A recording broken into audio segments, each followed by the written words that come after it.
नमस्ते, जय श्री कृष्णा, राधे राधे। सोहर बहुत सुंदर है, पूरा सुनना, शेयर भी कर देना, सब्सक्राइब भी कर देना, अपना प्यार दुलार बनाए रखना। आप लोग को भी सुनाती हूँ। एक फूले फूले लाकाशी त दूसरा बनारस, दूसरा बनारस हो। सखिया तीसर फूले फूले मोरे अंगने, तो चौथा मोरे अचरे, तो चौथा मोर अचरे हो। ए चारो फूल माये पायत, त शिव के मानवत, त शिव के मानवत हो। सखिया निहुरी निहुरी पैया लगत, मगन कुछ मंगत, मगन कुछ मंगते हूँ।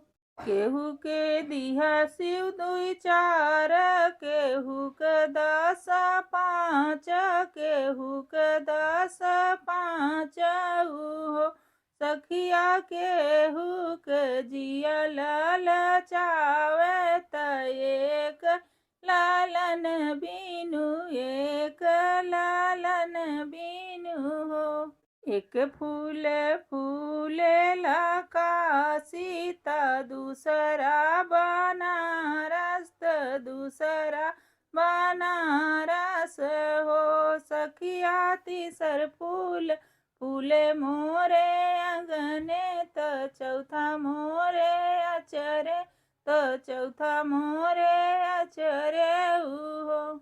केहू के दिहा शिव दूध भात, केहू के साग पात, केहू के साग पात हो। सखिया केहू के रखें उपवास, त अपने करम गुण, अपने करम गुने हो। अमवा का फरा है गाऊ दवा, तई मिली झापस लागे, मिली झापस लागे हो। सखिया बैरी जफरी नीर फलवात, अपने करम गुने, अपने करम गुने हो। सखिया बैरी जब भैली नीर फलवात, अपने करम गुण, अपने करम गुने हो।